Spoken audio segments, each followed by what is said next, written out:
Bonjour Marianne, je te souhaite la bienvenue au coffre à outils RH pour mieux connecter des entrevues inspirantes de gens qui sont leurs propres ressources humaines, qui prennent leur place pour semer l'espoir. Donc, bienvenue et merci d'avoir accepté. Ça me fait plaisir, Lynn. Je suis très contente d'être ici.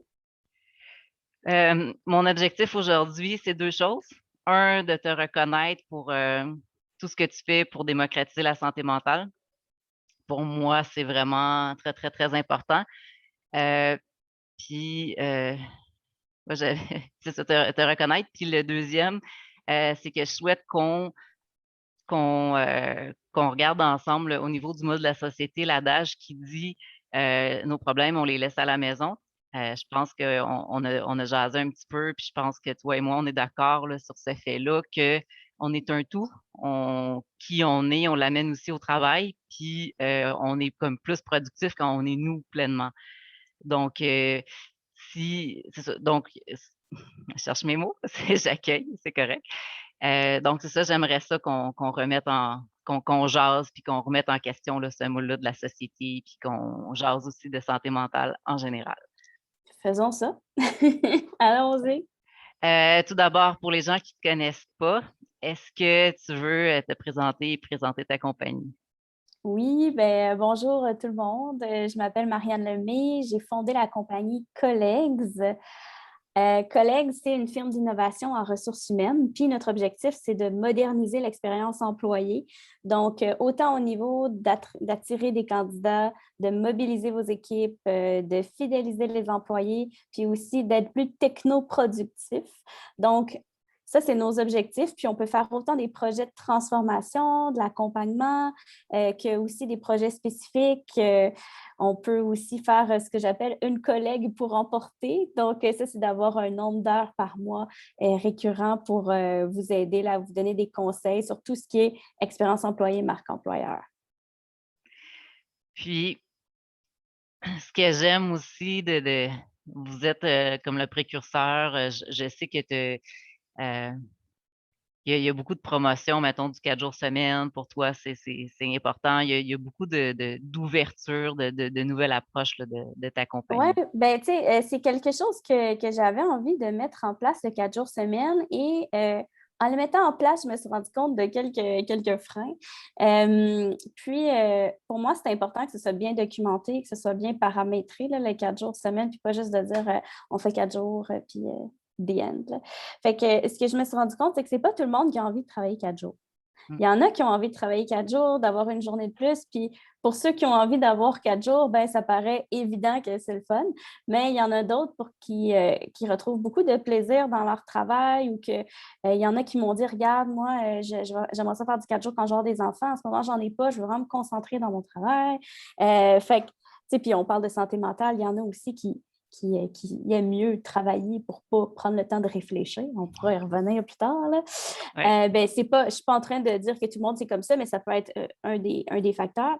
Fait que, bref, le 4 jours, je l'ai mis optionnel, c'est-à-dire que les employés peuvent choisir s'ils font du 4 jours ou du 5 jours à l'embauche, puis ensuite, au courant de leur parcours chez collègues, après, dans le fond, s'ils veulent changer de mode, fait que de passer de 4 à 5 ou de 5 à 4, ça doit être pendant une période de 3 mois la même chose pour des raisons de gestion de projet avec nos clients.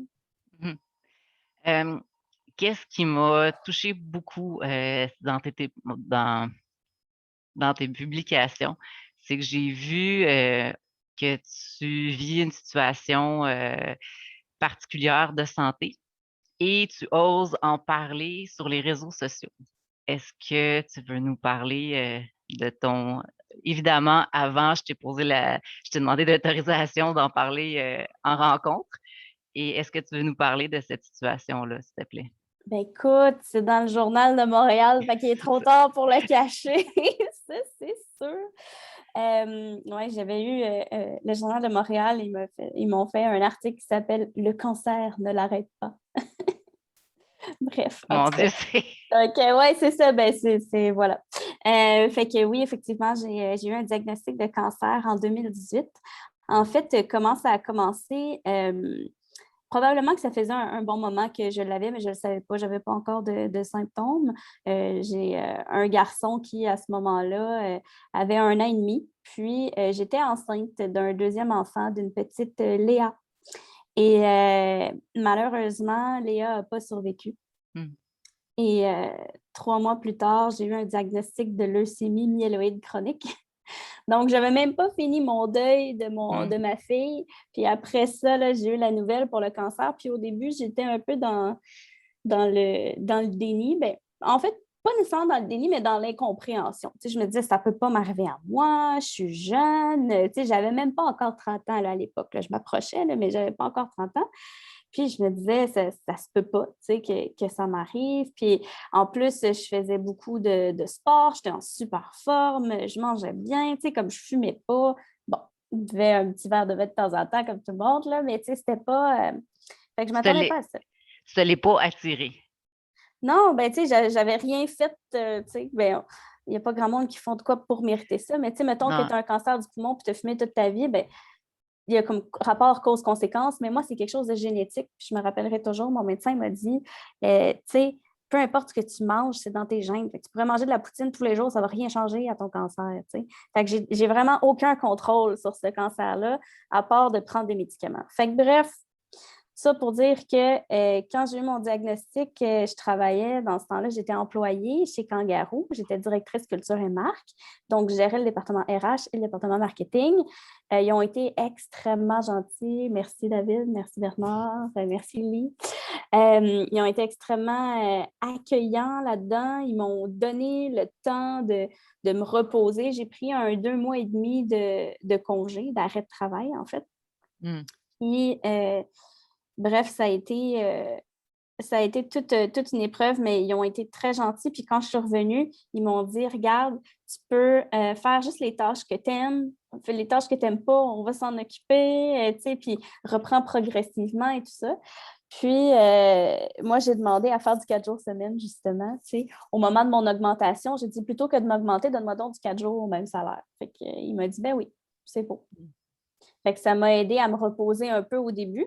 Puis après ça, bon, évidemment, là, j'ai dit, hey, sais-tu quoi, je pense que j'aurais le goût de partir mon entreprise. Fait qu'une journée par semaine, avec ces 4 jours-là, ça m'a permis de monter ma business on the side. Mais entre tout ça, ça a été très intense. J'ai essayé 3 chimiothérapies différentes. À un moment donné, ils pensaient que je faisais un AVC, un cancer du cerveau, un cancer du sein.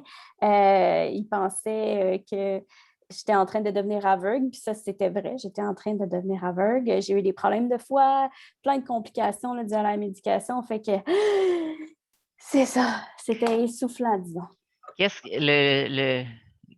c'est- le cancer que tu as, en fait, c'est qu'est-ce que ça, je veux dire, qu'est-ce que ça l'affecte ou c'est pas concret pour moi, là? Oui, bien, dans le fond, ça fait partie des leucémies, donc c'est un cancer du sang et ça se passe dans la moelle osseuse. Donc, il y a 2 chromosomes qui sont inversés. Il y a le 9 et le 22. Et ce qui est vraiment particulier, c'est que 22 et 9, ça fait comme 22 septembre, qui est la journée nationale de cette maladie-là, Mm. qui est aussi ma date d'anniversaire. Imagine. C'est vraiment bizarre. Là, j'ai dit, Colin, il faut que j'aille voir une numérologue. Ça n'a pas de bon sens. Non, non. Mais honnêtement, c'est assez flyé. Fait que c'est 2 chromosomes qui s'échangent. Puis qu'est-ce que ça fait si ce n'est pas traité, en fait? Parce que c'est quelque chose qu'on peut garder jusqu'à 2 à 5 ans sans, si, mettons, on ne fait rien puis qu'on ne prend pas de médicaments, puis c'est la mort après 5 ans, mettons. Là. Donc, ce qu'il faut faire, c'est de contrôler ce chromosome-là qui s'appelle le chromosome de Philadelphie avec de la médication, parce que sinon, ce que ça va provoquer, c'est j'ai juste le mot en anglais, un failure, mais c'est que tous les organes vont arrêter de fonctionner un par un.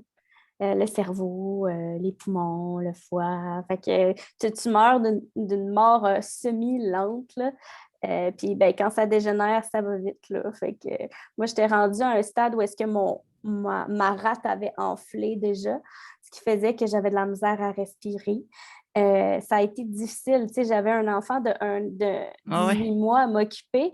Fait que, tu sais, il disait, maman, ben, il disait pas, il parlait pas si bien que ça, mais il me tirait dessus pour que je joue avec lui, tu sais. Puis j'étais comme, désolée, maman, elle peut pas, elle a pas l'énergie. J'essayais de lire une histoire, puis, tu sais, j'étais, Alors, le prince, alors, tu sais, comme ça finissait plus, là, je Le disais à mon prince est chum, mort. regarde, le prince est mort. Là, non, non, je voulais pas y expliquer ça tout de suite, le concept de mort avant, dans ce temps-là, mais mon chum a été très, très, très, très aidant dans toute cette aventure-là, mais ça a été quelque chose, là, puis ça l'est encore aujourd'hui, vraiment. Ben oui, puis là, est-ce que tes jours sont comptés ou comment?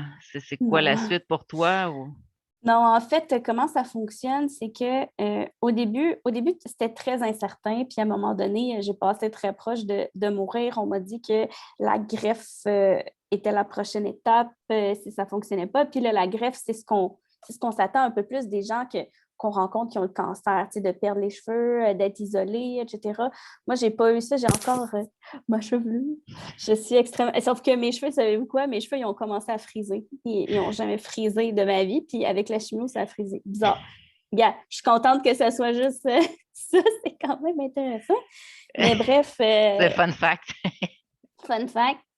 Mais c'est ça. Fait que dans le fond, le pronostic est quand même bon, c'est-à-dire que tant que la médication fonctionne, je peux rester en vie. Puis même dans 1 an ou 2, on n'est pas sûr encore, je vais peut-être pouvoir essayer d'arrêter la médication.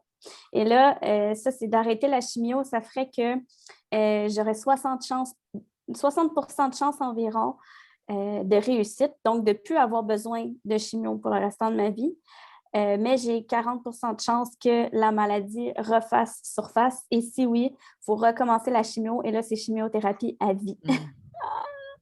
Fait que ça prend, il faut attendre au moins 5 ans avant de pouvoir arrêter la chimio. Fait que là, je suis rendue à 3 ans et quelques. Là. Dans le fond, si je compte, tu me corrigeras, là, mais en fait, c'est que tu as une espérance de vie comme monsieur et Quasi madame, normal. sauf Quasi que, normal, ouais. sauf que tu as à vivre cette situation-là au Ben, quotidien. c'est un cancer chronique, fait qu'il peut toujours revenir n'importe quand. Il n'est jamais vraiment parti, c'est juste que là, il dort. Euh, Fait que c'est sûr que ça va toujours être une inquiétude qui reste. C'est comme si c'est un petit nuage noir au-dessus de toi qui ça peut sonner n'importe quand. Puis le plus difficile, c'est la médication. Fait que c'est la chimio qui fait des effets secondaires, qui me rend fatiguée. Et, bon, bref, j'ai plein d'effets qui fait en sorte que ça peut causer aussi d'autres problèmes. La chimio peut causer d'autres maladies. Puis quand tu as eu un cancer, tu es plus à risque d'en attraper d'autres. Fait que, tu sais, je me fais pas d'illusions. Moi, j'ai pas l'impression que je vais vivre jusqu'à 80 ans, mais bon, mon chum, il dit oui, oui, mais quand, quand je mets de l'argent dans mes REER, je me dis, bon, au pire, ce sera pour mes enfants. Là, j'ai l'air un peu défaitiste, là, mais non, honnêtement, j'ai l'impression que je vais vivre quand même longtemps, mais ça me dérangerait pas que ça se finisse pas à 90 ans, tu sais, dans le sens où je vais avoir tellement vécu Vécu. ma vie pleinement, puis c'est, des fois, on le voit un peu comme un curse and a blessing, tu sais, dans le sens, c'est comme une bénédiction et une malédiction en même temps, où est-ce que, oui, c'est tough, c'est vraiment tough, mais en même temps, ça m'a tellement appris sur la vie, sur moi-même, à un très jeune âge, qui fait en sorte que maintenant, je peux vraiment plus profiter de la vie. Puis quand je vais pouvoir arrêter la chimio, écoute, maintenant, en profiter, je vais voyager, je vais faire plein d'affaires. Là, en ce moment, c'est sûr que je suis un peu limitée. Tu sais, la chimio, c'est un peu comme c'est un peu comme être en lendemain de veille 24 sur 24, là, tu sais. Fait que, c'est ça. Puis tu vas dans cette direction-là ou non, là, mais quand tu dis que c'était génétique, quand tu dis que cette situation-là est génétique, est-ce que, heu, est-ce que tu savais si dans ta famille est-ce que tu avais un doute que ça pouvait, t'arriver ou? Non, mes parents sont en pleine forme, ils n'ont pas de cancer, rien, tout va bien. Fait que c'est pas héréditaire, mais c'est dans les gènes. OK. Fait que moi, ma première question, c'était est-ce que mon fils va l'avoir? Tu sais? Ouais. Parce que ça, c'est crève-cœur. Puis là, dès qu'il saigne du nez, je me dis ça y est, c'est peut-être la leucémie. Tu sais, fait que là, je me dis calme-toi. Là. Non, là, il va très bien, puis il est en pleine santé, mais c'est ça. C'est sûr que c'était une inquiétude, mais Puis c'est pas finalement, fini. c'est quoi la réponse à ça? Non, c'est pas héréditaire. OK, c'est vraiment c'est comme C'est une bad luck. Écoute, c'est une personne sur 100 000 qui a ce cancer-là, mais ils disent que maintenant, puis en plus, il fallait que sur une personne sur 100 000, ma fête, ce soit le 22 septembre. Hmm. Mais honnêtement, écoute, c'est la vie, puis il paraît que ce cancer-là devient de plus en plus populaire, puis qu'il y en a de plus en plus des jeunes qui ont ce cancer-là. Fait qu'on ne sait pas, à date, les causes qu'on a vues, c'est soit l'exposition au benzène. Je ne me suis pas exposée au benzène, je n'ai pas été à Hiroshima, je veux dire, ou sinon d'autres facteurs inexpliqués. Fait que moi, je rentre dans cette catégorie-là, parce que ça peut être généralement des hommes obèses de 60 ans et plus, mais ce n'est pas mon cas, là. T'as pas l'air d'un homme, puis t'as pas l'air. En tout cas. Bref, moi, quand j'ai lu tes publications, là, c'est arrivé plus qu'une fois là, que tu as parlé de cette situation-là. Moi, c'est venu beaucoup, beaucoup me chercher. J'ai à cœur la santé mentale. Comme personne hypersensible, que j'ai grandi dans une société où on disait mets-toi une carapace, puis dans le réseau professionnel, j'ai vu des gens que j'ai entendu, puis j'ai vu des gens qui parlaient d'empathie, de bienveillance, puis il y a comme une autre. Dans mon réseau professionnel, une autre façon de penser en place. Puis pour moi, on dirait que tout a fait sens, tout s'est mis en place là, quand j'ai entendu parler d'empathie, de vulnérabilité. J'ai trouvé mes réponses suite à ça. Puis, je pense v'là 2 ans, ben moi, on m'a diagnostiqué un cancer de la glande de la thyroïde. Fait qu'on me dit que c'est le cancer le plus bénin. Puis les médecins me disaient, tant qu'à avoir un cancer, ben c'est ce cancer-là que j'aurais choisi. Dans le sens, c'est Oui, ils m'ont dit ça, moi aussi, mais tu sais, tant qu'à choisir, on n'en choisit aucun, là. C'est quoi ce raisonnement de Barrow-Chaser? En tout cas. Il y a quelqu'un de mon entourage qui me dit: «C'est pas grave, ils vont te couper, puis ça va être réglé». Fait que, mais c'est ça, dans mon cas, c'était une opération. Dans le fond, j'ai comme une cicatrice, puis ils m'ont enlevé la glande de la thyroïde. Fait que pour l'instant, pour moi, c'est de prendre la médication tous les jours, mais j'ai pas d'effet autre que le 3 semaines de convalescence, mais c'est juste au niveau mental, tout le cheminement que ça fait. Puis souvent, moi, on me disait: «Ben, tu sais, tu te fais opérer, c'est fini», mais c'est comme: «Non, moi, avec moi, c'est comme c'est pas fini». Ben non. Puis aussi, c'est qu'à ce moment-là, ben, j'avais demandé à la vie qu'elle vienne me chercher parce que j'avais une souffrance intérieure, puis j'avais peur de rester sur la table d'opération. Donc quand je me suis réveillée, ça fait comme: «OK, là, je suis en vie, merci, je veux en profiter. Qu'est-ce que j'endure puis que je devrais plus endurer? Fait que quand tu as parlé de ce cancer-là at large, moi, ça fait comme: «Ah merci, merci, merci Marianne». Puis c'est quand je veux te reconnaître, ben, c'est que pour toutes les personnes qui vivent des situations, qui veulent en parler à leur entourage, puis aux gens ou à la société, puis je trouve qu'on est dans une société un petit peu de paraître aussi, qu'on doit paraître beau, gentil, qu'il y a pas de problème de la vie, mais la vie, c'est pas ça. Il y a des hauts, des bas. La maladie fait partie de la vie. Puis je pense que c'est de plus en plus important d'en parler. Hem, Mm. puis des fois, c'est même dans notre entourage, même, des fois des fois on dit si ça va pas, ben appelle au centre de prévention suicide ou quoi que ce soit, mais en même temps, notre réseau, on a besoin de pouvoir s'appuyer sur notre réseau, puis la maladie, ça en fait partie. Fait que toi, tu dis que tu es bien appuyé par ton copain, puis tu as l'air d'avoir, un bon réseau au milieu de travail. Fait que c'est pas tout le monde qui a eu cette chance-là. Mm. Hem, Fait que j'aimerais ça surtout aujourd'hui, là, mon but, c'est de te dire merci pour tous ces gens-là de donner une voix à toutes ces personnes-là parce que c'est pas vrai que tu te fais opérer ou tu prends des médicaments, c'est fini. Ben non, parce qu'il y a tout le dommage psychologique que ça cause. Puis comme tu dis, si tu as déjà tes préoccupations avant que ça arrive, puis généralement, tu sais, en tout cas, il y en a qui disent que c'est pas nécessairement relié, mais je suis sûre que le stress a un grand impact. Puis ce que tu as vécu avant, ton bagage, pour en arriver à avoir un cancer quand même jeune aussi, là, tu sais, je pense qu'il y a une grosse portion de ça. Puis d'être capable d'en parler, je ne sais pas si j'avais été employée, si j'en aurais tant parlé. Ben quoi que. Ben, là, tu Non, dis que non, chez Kangaroo, je l'avais dit, oui, oui, c'est c'est vrai. Chez ça. Kangaroo, je l'avais dit. Mais tu sais, dans ma tête, je savais déjà un peu que je m'en allais en consultation après à ce moment-là. Fait que quand tu es consultant, c'est pas pareil que quand tu as peur de la réaction de ton patron et tout. Au début, j'avoue que j'avais peut-être peur de la réaction des clients. finalement, ça a fait l'effet inverse où est-ce que les gens ont aimé la transparence, puis j'ai attiré des gens qui sont ouverts d'esprit aussi. Fait que ça fait comme une sélection naturelle de clients là, à ce niveau-là. Mais écoute, je comprends, tu sais, souvent les gens qui ne comprennent pas nécessairement, ils savent pas quoi répondre. Fait que, tu sais, il y en a qui vont banaliser, il y en a qui vont faire comme si c'était pas là, il y en a qui vont arrêter de te parler tout simplement parce qu'ils ne savent pas comment dealer avec la situation. Moi, j'ai perdu des amis comme ça aussi.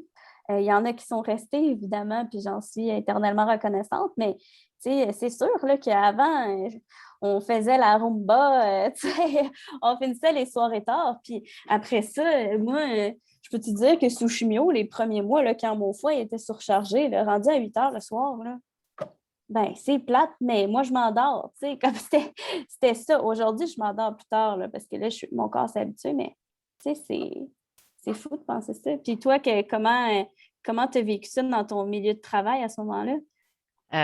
Ben, moi, j'avais pris un temps d'arrêt, là. Ça avait, en tout cas, OK. pour certaines circonstances, là, mais ça avait été comme un gros choc. Puis ça a été comme, OK, Mm. je vais prendre le temps de le vivre, là. Mhm. Est-ce que le fait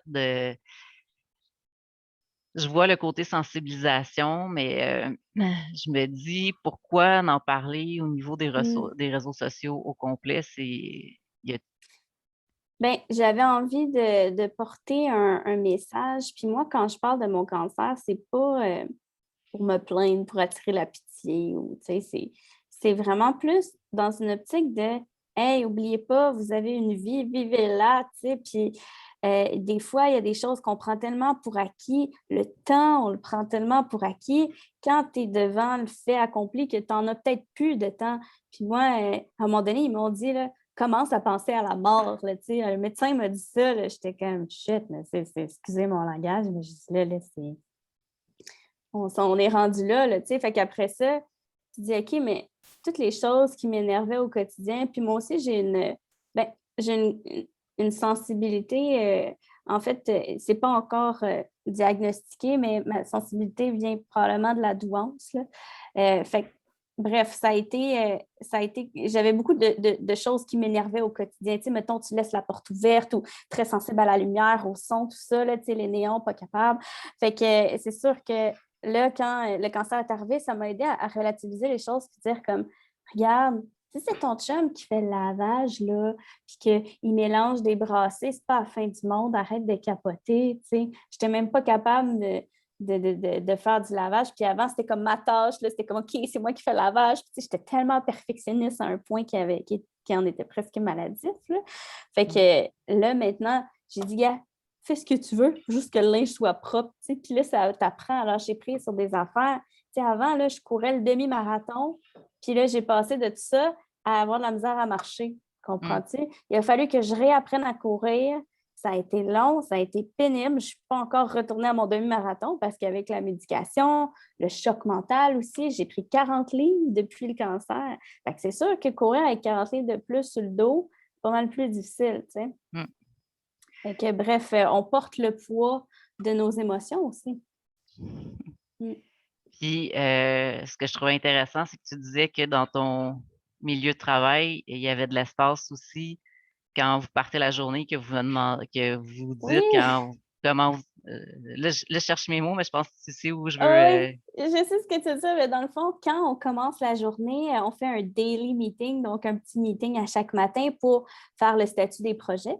Puis, avant de commencer, on se dit tout le temps, bon, c'est quoi votre mood de la journée? Tu sais, comment vous vous sentez ce matin? Puis, il y a des matins qu'on dit, yes, je suis énergique. D'autres matins, ouais, je suis vraiment zen aujourd'hui. Ou il y a d'autres matins, écoutez les filles, là, parce qu'on est juste des filles pour l'instant, là. Fait que, écoutez, les filles, là, moi, je suis fatiguée, j'ai pas dormi, mon chien n'était pas de bonne humeur. Tu sais, fait que on est capable de dire ces choses-là. Fait que, tu sais, mettons, quand j'ai une nouvelle à passer, ben là, je vais dire, ah, sais-tu quoi, ça n'a pas l'air d'être une bonne journée pour elle, je vais attendre à demain, tu sais. Fait que ça permet aussi de gérer tes interactions dans la journée avec la personne, puis de se laisser cet espace-là de se dire, d'être transparent comme ça sur comment qu'on va vraiment, puis pas juste oui, oui, c'est bon, ça va.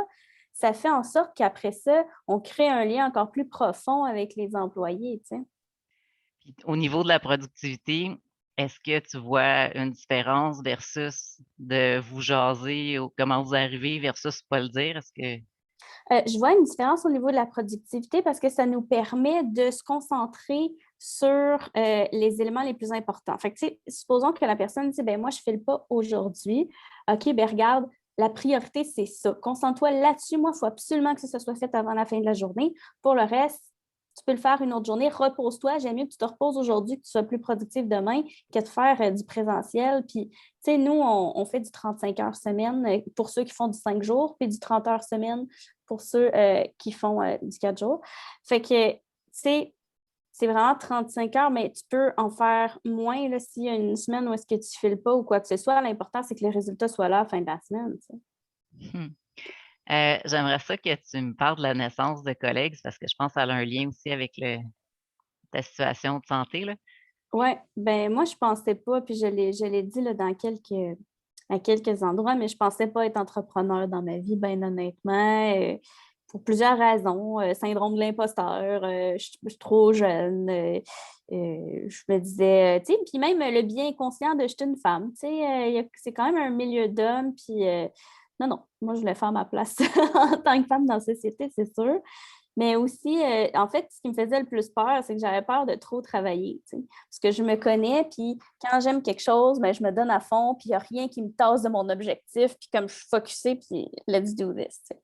Fait que c'est sûr que de partir ma compagnie, j'avais peur de travailler 80 heures semaine, tu sais, ça, c'est garanti. Puis finalement, le fait d'avoir eu un enfant aussi, puis d'avoir eu le cancer, ça m'a appris qu'il y a d'autres choses dans la vie que le travail. Fait que oui, je ne vous cacherai pas, là, il y a des semaines où est-ce que j'en fais des heures. Mais ma maladie m'empêche de faire du 80 heures, par exemple. Fait que si j'ai une limitation, passer 60 heures, mon cerveau ne fonctionne plus. Je vais te donner un exemple. Hier, chez nous, j'ai eu une grosse journée. J'avais plein de choses dans ma journée hier au travail. J'étais arrivée chez nous, j'étais tellement fatiguée que j'ai commencé à avoir de la misère à respirer. Hmm. Tellement, puis en plus, il fait chaud. Ouais. Même si on a l'air climatisé, il fait chaud cette semaine. Je ne sais pas quand est-ce que ça va être diffusé, mais aujourd'hui, nous sommes au mois d'août. Fait que j'ai eu de la misère à respirer, justement. Fait qu'imagine. Là. Fait que là, ça me dit, OK, mon corps me dit, là, Marianne, t'en as trop fait, là. Fait que bref, en tout cas, pour revenir à ta question, excuse-moi, là, je me suis complètement Pas de problème. écartée. Mais, fait que, bref, à un moment donné, le médecin m'a dit, regarde, dans 2 semaines, on va savoir si tu restes en vie ou pas. Commence à te préparer à la mort. On va t'inscrire à la liste de greffe, tout le kit. Je suis comme, my God, OK. Ça m'a shaké, c'est un moyen temps. Puis c'est là que je me suis dit, ben, regarde, si je suis encore en vie, il faut que je fasse de quoi avec ça. Il faut que j'en fasse bénéficier le plus de gens possible. Puis je ne veux pas devenir un preacher là, qui va dire Ah, tout le monde, vous devriez prendre le temps. Comme c'est pas ça. Puis tant que tu ne l'as pas vécu, tu ne peux pas vraiment comprendre. T'sais. Hmm. Mais ce que je voulais, c'était aider les gens dans mon secteur d'activité qui est les ressources humaines. Puis justement, d'allier ressources humaines, marketing, technologie, qui sont les 3 choses qui faisaient partie de mon expertise à la base. Puis, je voyais aussi qu'il y avait un besoin parce que quand j'étais chez Kangaroo, je me faisais souvent demander est-ce que tu fais de la consultation? J'aimerais ça que tu m'aides avec un projet et tout ça, vu que je faisais beaucoup d'articles de blog et de vidéos. Fait que les gens me sollicitaient pour ça alors que je n'étais pas à mon compte. Fait que je me suis dit, crème, il y a une opportunité, je pense, il y a un manque. Puis il n'y a pas beaucoup d'entreprises qui font et le volet RH et le volet marketing. Souvent, c'est un ou l'autre. Fait que, puis qui ont la connaissance de la technologie aussi, tu sais. Fait qu'en fait, ça devient aussi un frein au recrutement quand je cherche des gens, dans le sens où est-ce que je ne peux pas m'attendre à ce que les gens connaissent les 3 éléments. Fait qu'il faut aller chercher des experts dans chacune de ces divisions-là. Est-ce que un employé qui a une mauvaise nouvelle, qui voudrait en parler à son patron, est-ce que parce que là, je me demande si parce que toi, tu as parti ta compagnie, tu es entrepreneur, tu fais un peu tes règles. Mais Ouais. je me dis, est-ce que c'est un luxe de ce que tu vis? Est-ce que de pouvoir parler de santé mentale, de pouvoir faire est-ce que c'est un luxe que tu peux te permettre vu que tu es entrepreneur, puis la personne qui a une mauvaise nouvelle comme ça, est-ce que tu crois qu'il peut y avoir de l'ouverture d'esprit au niveau d'un milieu traditionnel de travail, là? Je pense que ça dépend de la situation. J'ai l'impression qu'en milieu de travail, ça peut se faire. Il y a des milieux de travail qui vont mal réagir. On ne va pas vivre dans un monde de licorne puis se fermer les yeux puis penser que, ben oui, allez-y, ça va bien se passer. Tu sais, comme peut-être pas, OK? On va se dire les vraies affaires. Ça se peut que votre directeur l'accueille bien. Ça se peut qu'il ne l'accueille pas bien. S'il ne l'accueille pas bien, posez-vous des questions. Pourquoi vous êtes encore là? Mm. Si, mettons, en ce moment, on n'est plus juste en pénurie de main-d'œuvre, on est en crise de main-d'œuvre. Fait que les employés ont le gros bout du bâton. Ils peuvent exiger qu'est-ce qu'ils veulent, ils peuvent changer de job assez facilement. Il y a encore des domaines où est-ce que ce n'est pas le cas, mais on parle de 8 entreprises sur 10 au Québec. Ça, c'est un article qui est sorti dans la presse la semaine passée. 8 entreprises sur 10 au Québec qui sont en pénurie de main-d'œuvre. Mm. Fait que, tu sais, à quelque part, en tant qu'employé, moi, je me dirais, si je ne suis pas à l'aise d'en parler, est-ce que je suis à la bonne place? Puis est-ce que c'est sain de rester là? Peut-être que oui, mais il faudrait essayer de comprendre pourquoi, tu sais. Hmm. Est-ce qu'il y a des gens qui t'ont dit, Marianne, tu ne devrais pas en parler sur les réseaux sociaux de ton cancer? Est-ce qu'il y a des Tout gens à qui fait. t'ont dit, dis pas ça, fais pas ça? Ouais. Parce que je vois, les ressources humaines que je connais, ils ont le cœur sur la main. Mm. Sauf que souvent, je m'aperçois que c'est vraiment des fois plus en entreprise. Ce que je vois des fois, c'est plus en entreprise, puis que je trouve ça rare, les gens qui vont parler de santé mentale et de ressources humaines. Donc, est-ce qu'il y a eu du jugement dans ton entourage? Comment tu l'as vécu? Oui. Je me suis fait dire, tu sais, t'es game de faire ça. Moi, j'aurais jamais fait ça. Je suis pas sûre que c'est la place. Mais il n'y a pas eu tant de gens qui m'ont dit, t'aurais pas dû faire ça, mais il y en a plusieurs qui ont dit, moi, j'aurais pas été game de le faire. Tu sais, OK. ça, j'en ai eu plus. Euh, Après, il y a des choses un peu. Tu sais, à un moment donné, il y avait quelqu'un qui m'avait envoyé des fleurs, mais c'était comme bizarre. Je ne le connaissais pas tant que ça. J'ai dit merci. Bref. Tu sais, je pense qu'au niveau de la santé mentale, c'est important dans. Je suis en train de m'égarer, là.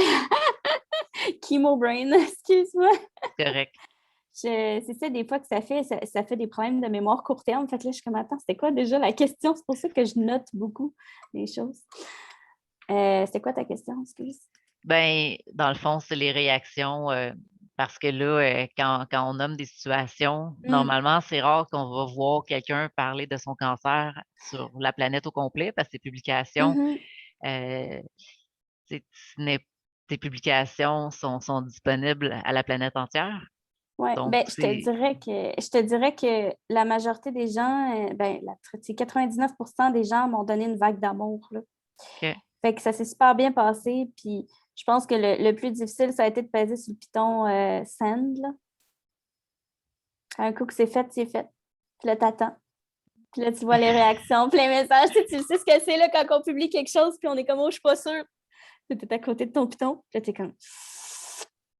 Mais tu Est-ce sais, honnêtement, ça s'est bien passé à ce niveau-là. J'ai été chanceuse peut-être. Ou peut-être c'est dans la façon de livrer le message aussi, les mots qu'on utilise, tant qu'on reste dans la bienveillance, puis que c'est pour servir les autres aussi, pas juste de parler de soi, j'aime moi, mais de dire qu'est-ce que vous pouvez en tirer. Tu sais. Puis je trouve que des fois, les gens, ils focusent beaucoup sur eux-mêmes, là. Mais tu sais, si on regarde mon réseau, pourquoi je l'écris? Parce que je veux leur faire passer un message. Puis qu'est-ce qui les intéresse, eux? Tu sais. Puis le fait d'en parler puis que tu es dirigeant d'entreprise, est-ce que tu penses que en fait, tu es autonome financièrement? Est-ce que tu crois que ça fait une différence dans la réceptivité des gens au niveau de t'envoyer de la vague d'amour? Si tu as un employé, mettons, qui en parlait au niveau de la terre entière, est-ce que tu penses que ça serait pas la même réceptivité? C'est dur à dire, ça dépend du contexte, ça dépend de l'employé, ça dépend des mots qu'il utilise. Je ne me prononcerai pas là-dessus. C'est sûr que oui, c'est comme si je pars avec une longueur d'avance parce que je suis à mon compte. C'est sûr et certain. Mais ça aurait pu être mal perçu puis que les clients ne veulent pas faire affaire avec moi parce qu'ils se disent ah ben des fois, elle fait des séjours à l'hôpital. Parce que oui, j'en ai eu des séjours à l'urgence. Puis j'ai une équipe maintenant, fait que mon équipe m'aide beaucoup. Puis j'ai jamais remis aucun projet en retard. Je pense que le pire qui est arrivé, c'est une fois, j'ai dû remettre un truc 2 jours en retard, puis that's it, là, c'est vraiment... ça nuit pas au projet. Puis même, ça amène une transparence, une confiance avec le client. Souvent, je le dis au moment de signer le contrat si jamais il n'était pas au courant. Puis après ça, ben, des fois, on n'en reparle même plus, puis c'est correct. Là, on est là pour son projet, on est là pour le client, on n'est pas là pour parler de mes bobos. Puis à ce moment-là, si jamais tu n'as jamais remis de projet en retard, pourquoi le mentionner au client à ce moment-là? Je pense que c'est dans une notion de transparence parce que c'est pas parce que c'est jamais arrivé que ça pourrait pas arriver. Aujourd'hui, maintenant que j'ai des employés, c'est plus quelque chose que je mentionne systématiquement euh, parce que, parce que justement, j'ai des gens qui peuvent aider. Mais au début, c'était important pour moi parce que ça m'enlevait de la pression, une charge mentale, justement, de me dire si jamais il arrive de quoi, ben, le client est en connaissance de cause. Puis est-ce que ça t'est arrivé de perdre des contrats justement parce que tu l'as mentionné ou? Non, non, jamais.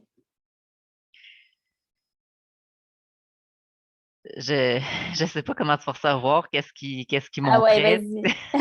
Vas-y, pégaroche. Ben, dans la situation actuelle, pour moi, c'est comme si c'était un conte de fées que j'entendais au niveau de la santé mentale. Hmm. Parce que je sais pertinemment que c'est pas tout le monde qui a la chance d'être bien accueilli dans son entourage, puis j'aurais le goût de dire que si quelqu'un nous écoute puis que lui, il a pas cette réceptivité-là de son entourage, de son milieu de travail, ben que je reçois cette personne-là puis que je suis désolée pour elle. Clairement.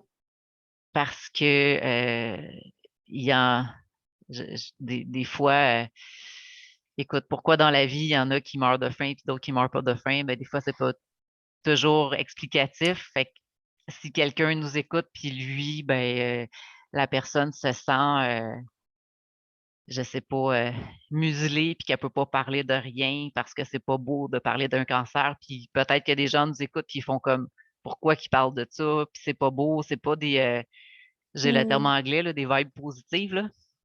C'est pas quelque chose de positif. Fait que ça, c'est des commentaires que j'ai déjà eu aussi des fois quand j'abordais des situations difficiles. On me disait, Lynn, c'est pas positif, là, je t'écoute un petit peu, mais faut pas que je t'écoute trop parce que là, ça m'amène dans le négatif. Ouais.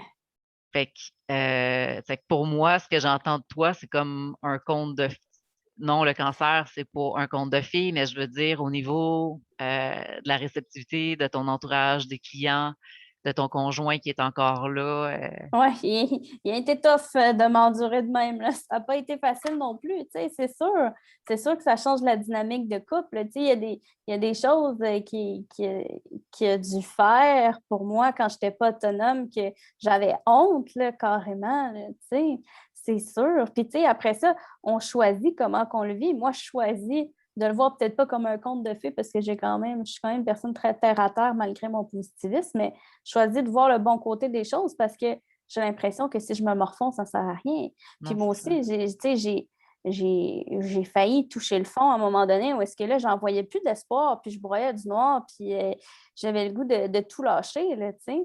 Mais Hmm. à quelque part, il y a quelque chose qui m'a retenue, puis aujourd'hui, je suis tellement contente d'être là, puis de pouvoir en profiter, puis tu sais, c'est sûr là, que, gars, il y en a là, que ça va être difficile de parler de ça dans leur milieu de travail, mais à quelque part, c'est ça, il faut se demander qu'est-ce qui va être difficile. Est-ce que c'est toi qui penses que ça va être difficile? Est-ce que c'est toi qui te mets tes propres limitations ou ça va vraiment être mal perçu? Il y en a qui vont mal le percevoir, mais il faut essayer de gager la situation un peu. C'est sûr que ça peut faire peur. J'en ai des gens dans mon groupe Facebook là, de gens qui ont le même cancer que moi. Là. On a un groupe là, pour les gens à l'international qui ont ça. Puis il y en a qui disent, moi, je ne l'ai même pas dit à mon chum ou à mes enfants. Je dis, mais comment tu fais pour ne pas le dire? Je m'en vais à l'hôpital, je ne sais pas ce que j'ai. Voyons, comment tu peux vivre avec un secret comme ça? Parce que les choses qu'on ne dit pas, ça nous tue à l'intérieur. À un moment donné, il faut que ça sorte. Mais encore là, ça dépend de chaque personne. T'sais. Toi, est-ce que c'est quelque chose qui t'a passé par la tête de dire je le dis pas à mon chum ou? Non, aucune chance. C'est ça, je disais. C'est la première personne que j'ai appelée quand je l'ai su. Puis il s'est envenu en courant à l'hôpital, là, tu sais, parce que moi, il ne m'avait pas dit de venir accompagner pour mon diagnostic, t'imagines-tu? Fait que je me suis pointée là-bas. Ils m'ont dit, Madame, vous avez peut-être le cancer. Je dis, je ne dis pas. Elle me dit, moi, là, tu sais. Je dis, ben, on n'est pas sûr, on va le savoir dans 2 semaines. C'est toujours 2 semaines avec le médical, on dirait. Fait qu'ils ont dit dans 30 minutes, prise de sang, dans 1 heure, biopsie de moelle osseuse. Pire chose ever, ça fait mal sans bon sens. Bref. Fait que mon chum est arrivé après la biopsie de moelle pour me ramener à la maison parce que j'étais dans l'incapacité de marcher après ça.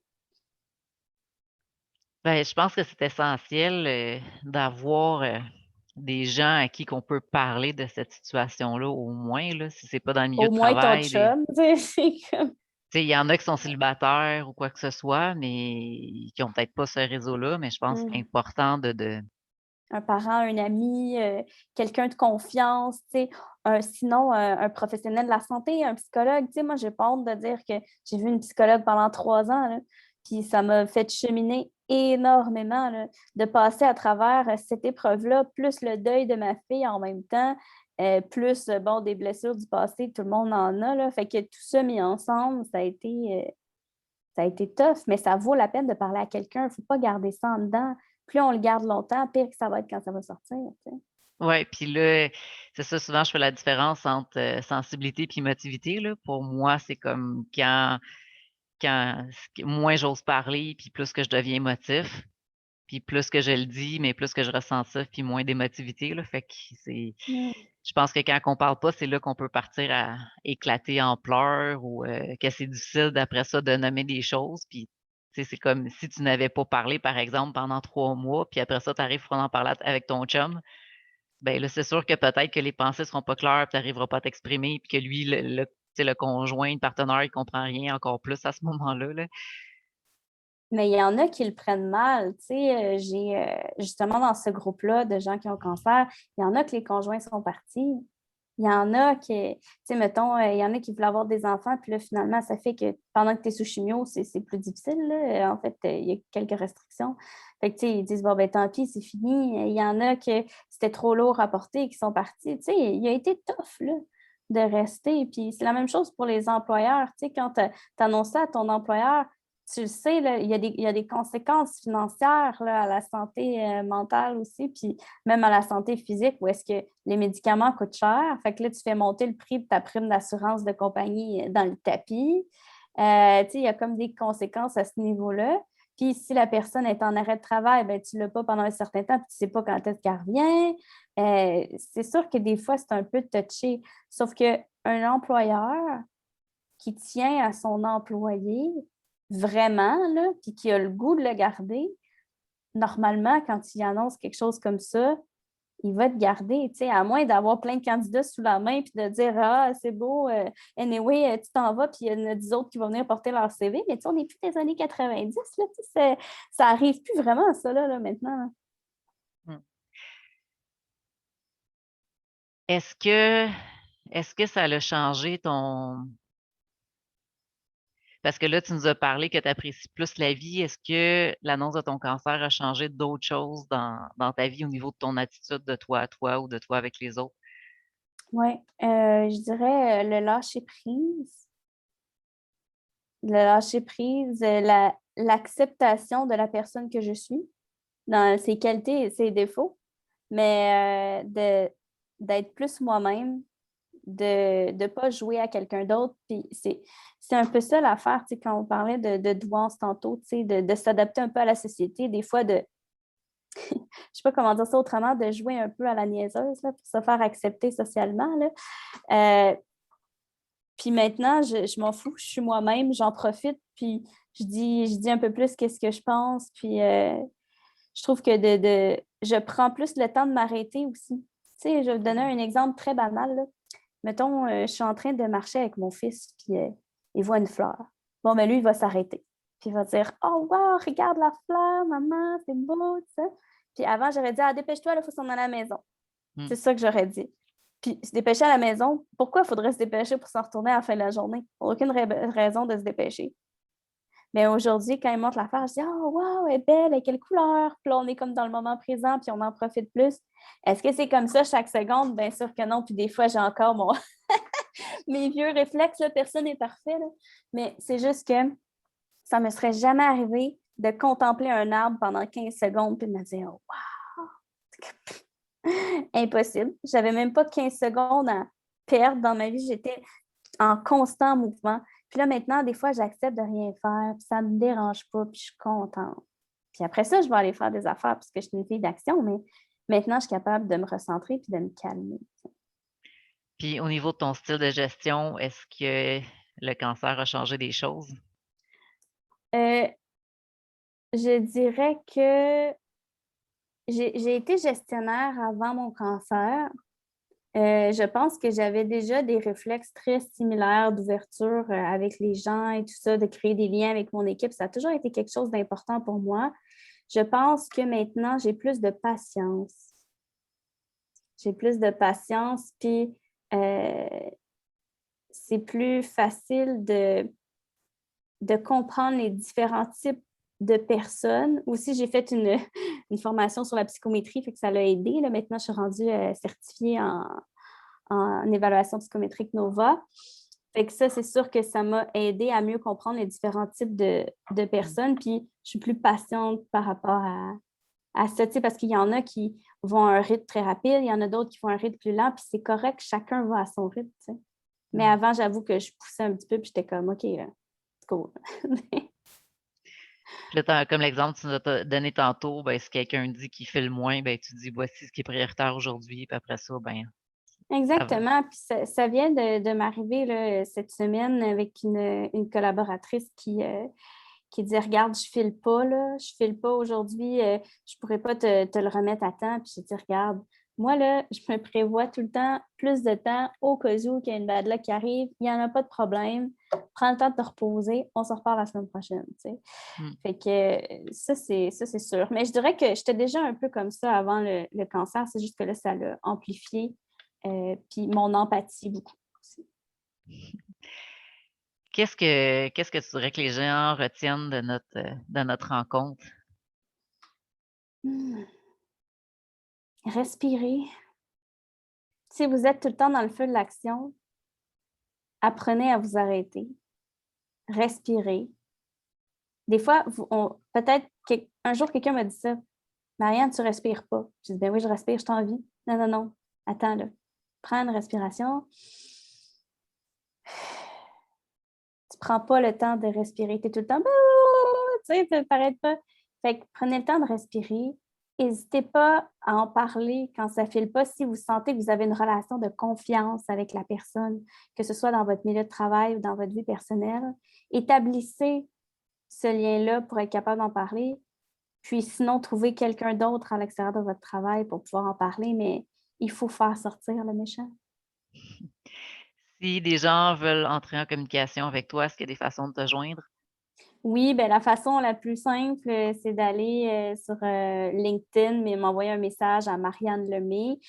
Sinon, vous pouvez nous écrire à marianne@collegs.com, Kolegz.com.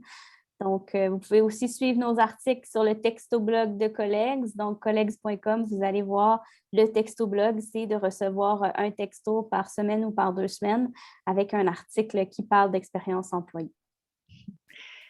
Merci beaucoup, pour ton temps. Moi, je trouve ça passé super vite, puis, Mais, hein? donc, merci beaucoup, puis, si, en tout cas, j'espère te réavoir, en rencontre, bientôt. Ben, merci beaucoup pour l'invitation, Lynn, c'était super le fun. Ça me fait plaisir.